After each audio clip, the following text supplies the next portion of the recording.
samping itu, untuk memantau supaya pelaksanaan benar-benar jelas, kita asaskan apa yang disebut sebagai pantau madani yang difungsikan oleh Saudara Khalid Latif dengan maksud menentukan tidak tersasar bermatlamat. Sudah disinggung oleh, disentuh oleh Ketua Audit Negara tentang beberapa pelanggaran dan ini harus dipastikan. Jadi yang pertama yang dibangkitkan ialah tentang kedudukan syarikat. Ada yang telah dimajukan seperti mana yang saya sentuh dalam ucapan belanjawan, iaitu MEFCOM dan CAM, itu yang telah disatukan, digabungkan. Keduanya tentang HDC, Perbadanan Pembangunan Halal, dan Matrik. Kerjanya lebih kurang sama, jadi lebih baik disatukan, jimat kos dan lebih cekap dan efisien. Keduanya tentang perlu peringatan supaya badan-badan ini walaupun bebas di bawah lembaga masing-masing, tapi tidak harus ketepikan prinsip tata kelola dan tadbir urus yang ditetapkan. Kerana kita pastikan kadang-kadang pembayaran bagi pengurusan itu terlalu tinggi ketimbang tugas mereka atau keuntungan syarikat. Yang keduanya kita lihat umpamanya keperluan supaya pemusatan kegiatan yang menekankan kepentingan PMKS, syarikat tempatan, ekonomi negara dan kedudukan Bumiputera. Kerana seringkali kadang-kadang agensi-agensi ini walaupun dibentuk pada peringkat awal untuk memenuhi keperluan Bumiputera, tetapi nampaknya kegiatan itu akhirnya penuh dari segi kepentingan komersial dan diketepikan. Jadi hal-hal ini kita telah cuba betulkan dan laporan akan dibukakan dari masa ke semasa. Soalan tambahan yang berhormat Paya Besar, silakan. Terima kasih Yang Amat Berhormat Tambun. Saya lihat ada kesungguhan bila melaksanakan pantau madani dan telah dibuktikan semasa belanjawan 205 tempoh hari. Dilihat ada beberapa perkara telah dimejingkan. Ini selalu tindakan yang kehadapan Datuk Yang-Pertua. Persoalan saya kepada Yang Amat Berhormat Tambun, kita mesti yakin bahawasanya kapten kepada kapal tu mesti yang tepat, Yang Amat Berhormat Perdana Menteri. Jadi bagaimana kerajaan melihat supaya yang pertamanya searching committee untuk kita mencari CEO top notch mengetuai JLC, JLIC dan agensi ini. Kenapa kalaulah kapten membawa kapal dalam lautan yang bergelora, Tuan Yang-Pertua adalah kapten yang bukan mempunyai iltizam dan mandate seperti mana disebutkan oleh Yang Amat Berhormat Tamu tadi. Kebimbangan saya, mereka hanya mendapat gaji yang tinggi, dan itu sebabnya saya mencadangkan supaya searching committee ini dapat melihat bukan sahaja gaji CEO tetapi benefit of staff. Berapa banyak, what X number benefit of staff dan berapa banyak KPI yang mereka lakukan. Dan kemudian kita mesti susulkan dengan carrot and stick method. Kalau mereka dapat keuntungan, kita bagi carrot. Kalau tidak, mesti kita punish dia, Yang Amat Berhormat Tambun.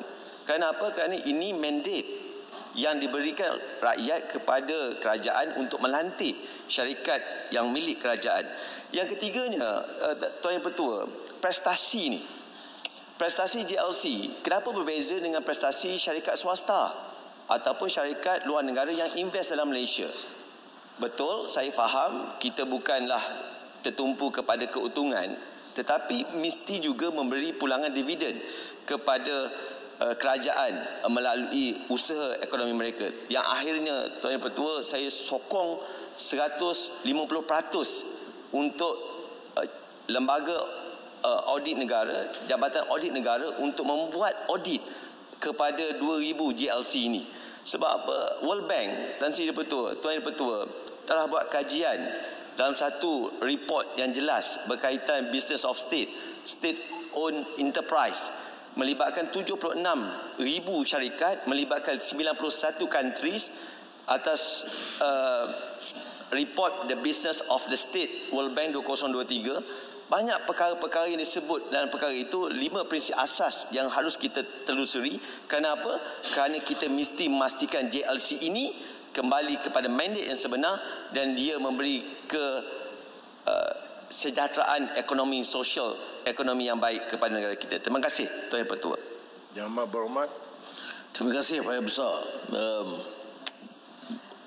Pandangan tentang laporan Bank Dunia telah diambil kira di antara sebab mengapa kita meneliti semula.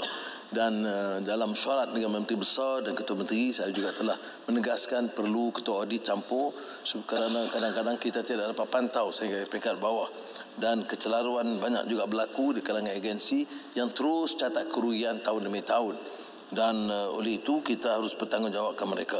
Walaupun saya terima bahawa kenyataan mereka tidak boleh disamakan semuanya dengan sektor swasta, kerana dia ada tanggungjawab. Umpamanya pelaburan dalam negara, keduanya, tidak semua tapi sebagian besar, keduanya PMKS, ketiganya Bumi Putra, itu tidak dikenakan kepada syarikat swasta.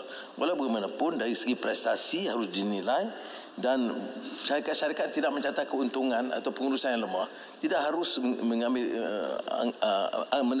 anggapan bahawa mereka akan terus diberi bonus. Selama ini umpamanya saya lihat kadang-kadang 6 bulan, 8 bulan bonus dianggap sebagai satu perkara biasa. Ini sudah kita hentikan.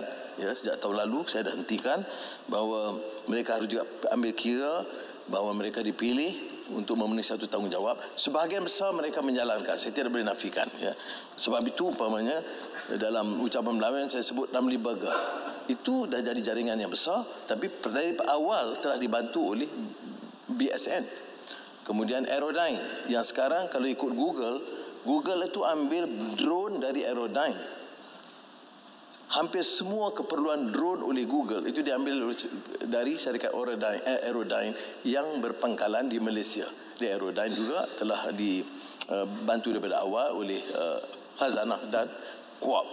Jadi kegesaan supaya terus beri pantauan, dan kita juga telah bersetuju supaya Ketua Audit Negara mengaudit semua 2,000 ini, sehingga akan satu jadi kejutan supaya semuanya akan lebih bertanggungjawab.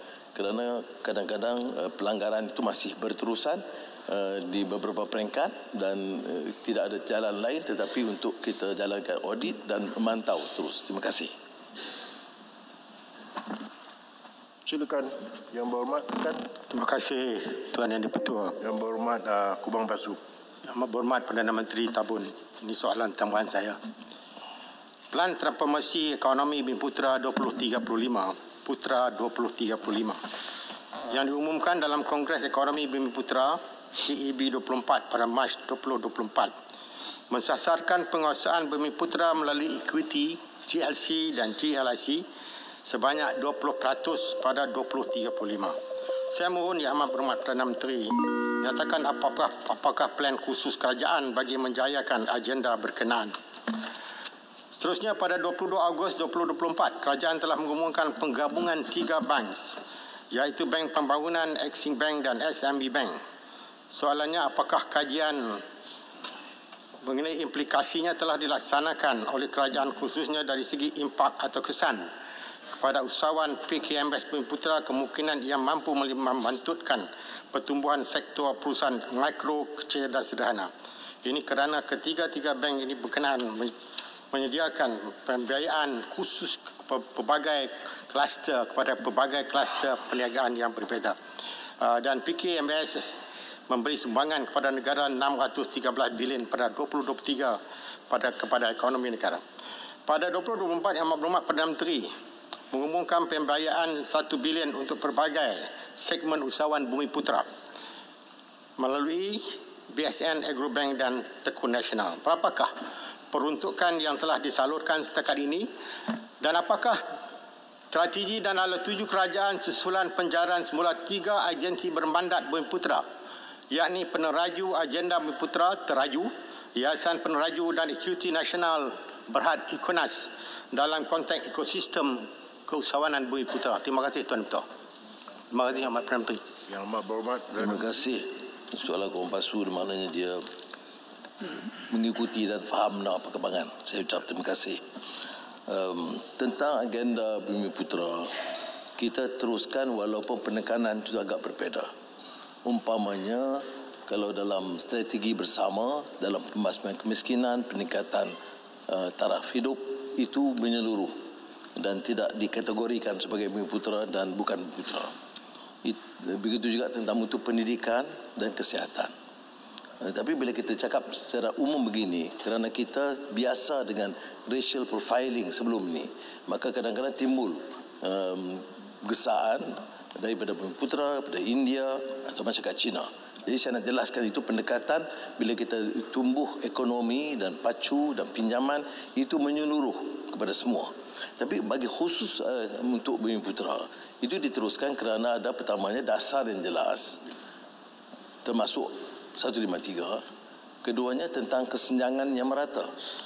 Dan oleh itu saya rasa afirmasi dasar affirmative action ini dia akan diteruskan. Dan soal equity walaupun ditekankan dalam Kongres, kita tidak tekankan sangat kerana kita lebih setuju untuk mengangkat lantai masyarakat itu. Kerana kalau terlalu terikat dengan equity seperti yang pernah berlaku dulu, jadi fokusnya itu adalah pada syarikat-syarikat besar.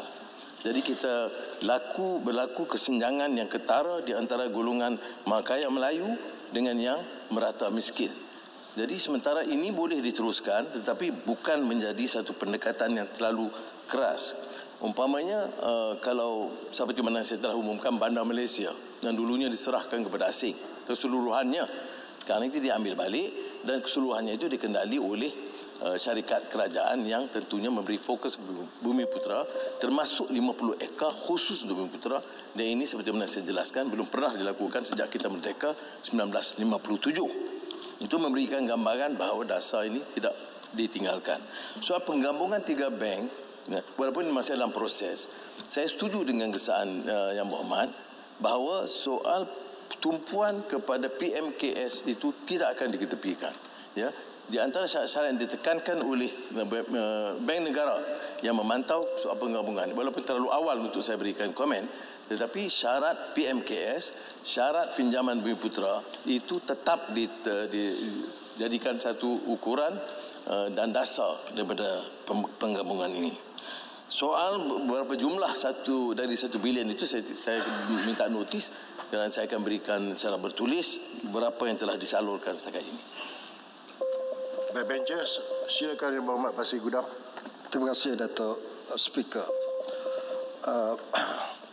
Apa pandangan Yang Amat Berhormat Perdana Menteri jika saya ada cadangan iaitu ahli lembaga pengarah GLIC dan GLC, ahli lembaga pengarah ini yang bebas dan independen dipilih daripada golongan profesional dari private sector yang berintegriti dan tidak lagi mengamalkan lantikan ahli-ahli politik ataupun pegawai-pegawai kerajaan yang masih bertugas ataupun yang telah bersara.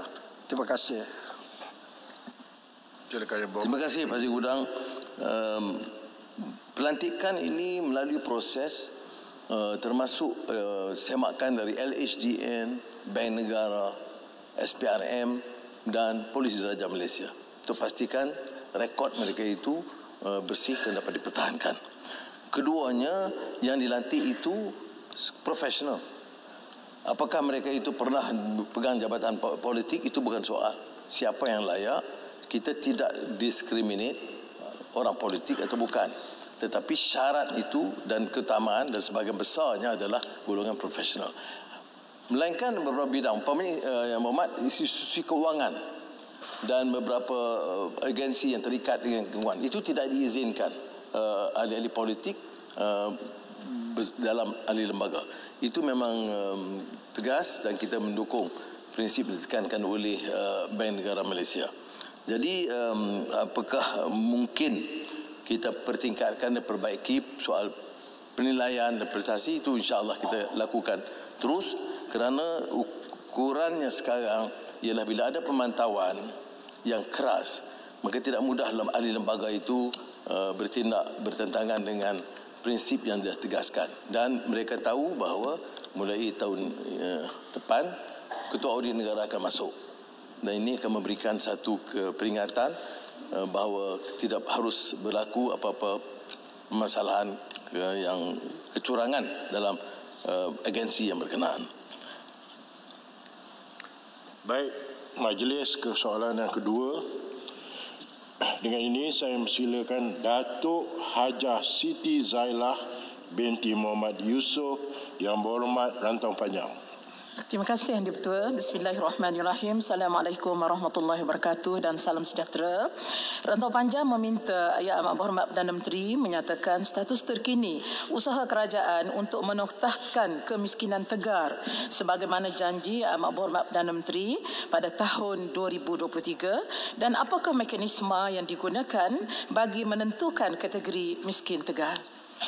Silakan Yang Amat Berhormat Perdana Menteri. Terima kasih rakan saya Rantau Panjang tentang soalan ini. Ini penumpuan yang sangat menarik daripada sebahagian dari kita terlalu tertekan untuk membicarakan bagi pihak T15. Jadi sepatutnya sidang ini patut menekankan bagi pihak yang T85 itu. Jadi pertamanya apa yang kita janjikan saya katakan berdasarkan angka yang diperolehi pada 31 pengumuman saya ialah 31 Januari 2023. Angka yang pada masa itu ketua isi rumah yang termasuk kategori miskin tegar adalah 126,372 orang. Baik. Dan alhamdulillah setakat 29 Julai 2024 ini yang jumlah yang dikesan dari angka-angka ICU dan e-kasih itu diselesaikan. Walau bagaimanapun kita tahu bahawa angka ini bertambah kerana oleh kerana kejayaan ini menyebabkan ada jumlah baru yang didaftarkan dan 29 Julai selesai, 1 Ogos kita buka untuk penambahan permintaan baru termasuk yang lama yang dianggap yang merasakan perlu memohon. Ini jumlahnya 22,893. Ya. Nah, setakat bulan Julai tahun ini, itu tahun-tahun lalu, ya, maaf. Setakat yang terakhir, maaf, setakat 21 Oktober tahun ini, 65,65% telah diselesaikan. Jadi bakinya akan kita tingkatkan. Ya, yang kedua sebelum saya jawab soalan kedua ialah apakah jumlah ini memenuhi seluruh jumlah yang tuntutan. Saya fikir tidak. Sebab itu dalam mesyuarat saya dengan kerajaan negeri, saya minta kerajaan negeri termasuk Kelantan, Menteri Besar, SUK, pegawai jajahan untuk terus mendaftar jumlah-jumlah baru supaya dapat kita teruskan. Cuma saya syukur alhamdulillah kerana kita beri tumpuan menyeluruh. Ini jentera-jentera kerajaan persekutuan dan kerajaan negeri nampak hampir kesemuanya setakat ini bersetuju untuk mengambil kira jumlah ini dan selesaikan ini dulu, kemudian ambil pendaftaran baru. Mengenai soalan kedua tentang mekanisme, memang dulu kita ambil pendapatan, ya. Tetapi kita lihat ada kelemahan dari segi pendapatan ini. Umpamanya, kalau pendapatannya RM2,000 sebulan, tapi ada 4 isi rumah, ya, maka yang pendapatan sebenarnya RM500. Berbeda daripada RM2,000, 8 isi rumah, pendapatannya RM250. Sebab itu sekarang ini dirubah daripada pendapatan kepada per kapita. Jadi per kapita saya rasa lebih tepat, tidak ambil kira pendapatan tetapi dari segi per kapita kerana lihat juga berapa orang anak dan tanggungan. Terima kasih. Soalan tambah Yang Berhormat Rantau Panjang. Ya, terima kasih Yang Amat Berhormat di atas jawapan dan terima kasih Tuan Di-Pertua. Jadi jelas kepada kita daripada angka yang telah disebutkan Yang Berhormat, sebenarnya kerajaan masih gagal untuk menoktahkan kemiskinan mengikut tempoh yang disebutkan sebelum ini. Jadi kalau kita lihat maknanya ciri kemiskinan itu juga berbeza antara wilayah dan pendapatan RM2,000 di desa sudah tentu tidak sama nilainya RM2,000 di bandar. Jadi sebelum ini kerajaan menggunakan pengukuran kemiskinan berdasarkan pelbagai dimensi. Jadi setakat ini dan kini kerajaan telah mengubah kaedah dengan menggunakan NDI jadi ataupun pendapatan boleh guna bersih. Sedangkan perkara ini masih belum jelas. Jadi saya ingin tahu setakat ini apakah yang telah dirancang oleh kerajaan untuk memanfaatkan badan-badan yang sedia ada dalam negara kita. Seperti kita ada IMY, SPC, Majlis Kos Sara Hidup, Majlis Sosial Negara, supaya semua platform ini dimanfaatkan sebagai medium untuk menoktahkan kemiskinan. Dan apakah intervensi yang dirangka untuk meningkatkan NDI isi rumah khususnya bagi golongan miskin tegar, dan sejauh mana keberkesanan langkah-langkah ini bagi mengurangkan kadar kemiskinan tegar di negara ini, dan bagaimana kerajaan untuk memastikan bahawa data ini tepat dan terkini untuk mengukur keadaan sebenar kehidupan rakyat. Mohon penjelasan. Terima kasih. Janganlah kata gagal. Jumlah ini atau panjang. Jumlah yang saya sebut mula tadi, itu jumlah masa kerajaan yang disokong oleh Yang Berhormat. Kita guna angka itu, dan dengar, kita guna angka itu dan kita selesaikan. Kemudian saya rujuk kepada semua kerajaan negeri. Ya, dan setakat ini menteri-menteri besar tak semesti seperti ahli parlimen. Dia bagi kerjasama sepenuhnya. Dan saya beritahu jumlah ini sekian, di Kelantan umpamanya sekian, Rantau Panjang sekian. Kita selesaikan. Tetapi saya minta kerajaan negeri, SUK, pegawai jajahan, tambah. Dan kita lakukan. Dan kita pindah daripada pendekatan lama yang kerajaan dulu buat kepada pendapatan per kapita. Berdasarkan maklumat baru termasuk Majlis Kos Sara Hidup dan dialog kita, libat urus kita dengan kerajaan negeri yang belum pernah dilakukan sebelumnya. Ya, kita lakukan dengan semua kerajaan negeri dan input kerajaan negeri, kerana nak dapatkan jumlah ini dia harus kerjasama. Kemudian mengapa perlu kita kerjasama? Kerana ada daripada peruntukan kerajaan persekutuan, ada daripada kerajaan negeri walaupun lebih kecil, tapi ada zakat melalui Majlis Ugama Islam dan juga beberapa program kebajikan oleh kerajaan negeri. Jadi kita gabungkan itu semua. Jadi saya setuju, ia bukan, dan saya sebut dalam jawapan tadi, dia bukan satu pendekatan yang sempurna, tetapi mengikut angka yang diberikan setakat ini, sekian selesai untuk tahun pertama. Tambah 22,000, hampir selesai, dan saya yakin boleh selesai. Tetapi apakah ini memuaskan? Tidak. Sebab itu jumlah itu kita minta. Saya sendiri bangkitkan umpamanya angka yang diberikan oleh Ketua Jajahan Tanah Merah dan Jeli umpamanya, ya, yang dibangkitkan yang katanya tidak memenuhi kenyataan sebenarnya di bawah. Itu kita mohon kerjasama daripada jentera kerajaan persekutuan dan kerjasama kerajaan negeri. Setakat ini saya tidak ada masalah dengan kerajaan negeri, ya. Tidak seperti di parlimen, ya. Kerana mereka berikan sokongan dan kerjasama sepenuhnya untuk menyelesaikan masalah-masalah ini. Terima kasih.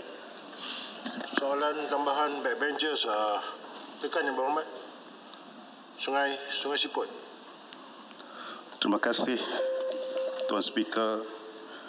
Soalan tambahan saya merujuk kepada tirukural yang membawa bunyi bersesuaian dengan tajuk kemiskinan. Ayat 1041.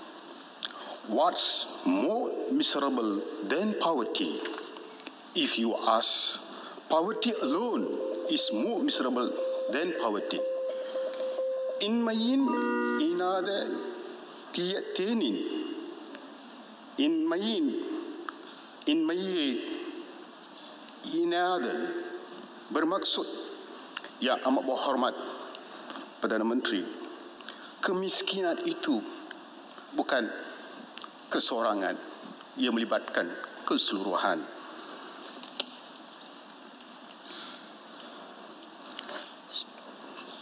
So, jumlah yang paling miskin di Malaysia adalah majoriti orang Melayu. Tetapi kategori termiskin dalam kalangan masyarakat miskin itu adalah juga dari kalangan orang-orang India.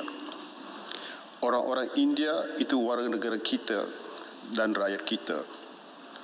Dan soalan saya kepada Yang Amat Berhormat, rakyat Malaysia di bawah kepimpinan Yang Amat Berhormat mengharapkan semua masyarakat ini mesti dinotakan kemiskinan.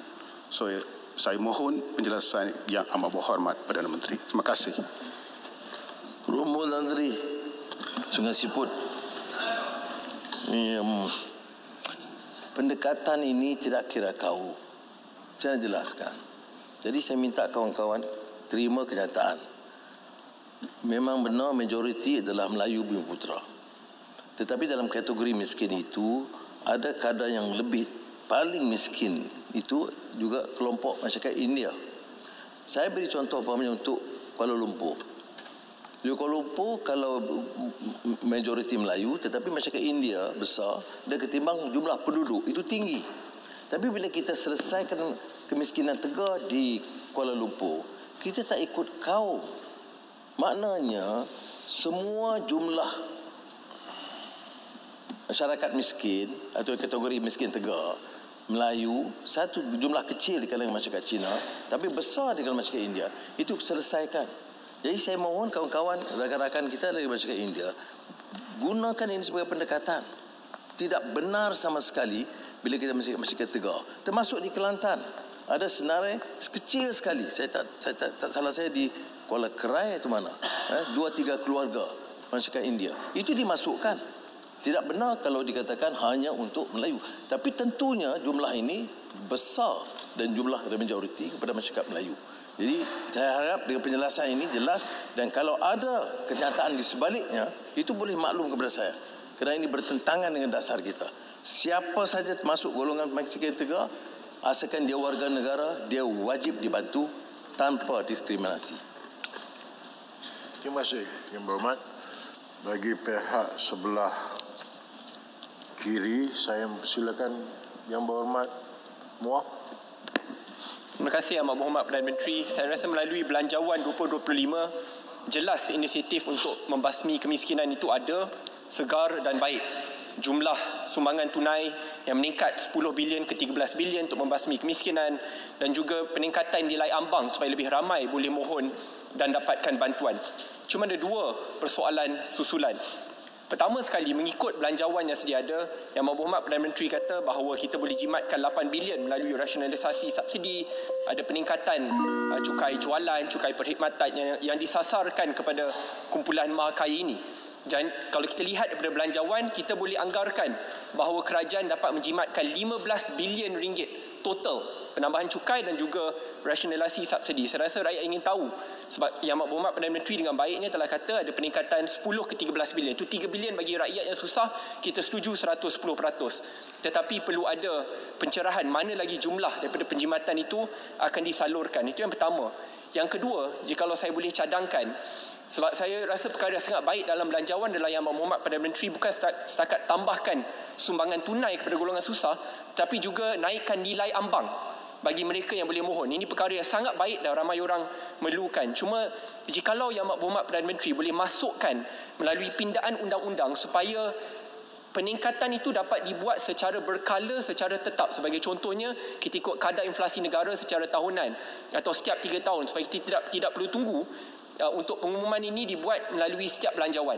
Kalau kita dapat lakukan perkara itu, Yang Berhormat Perdana Menteri, you are effectively institutionalizing change, supaya pada masa-masa yang akan datang ia tidak lagi perlu ikut kepada kemahuan ataupun iltizam politik kalau kerajaan berubah. Dan saya rasa ini perkara yang saya dengan baik ingin cadangkan. Terima kasih. Terima kasih Yang Amat Muar. Tentang cadangan menetapkan dari segi peraturan undang itu akan kita kaji di satu cadangan baru baik, iaitu dan lihat umpamanya keperluan meningkatkan berdasarkan kenaikan kos sara hidup.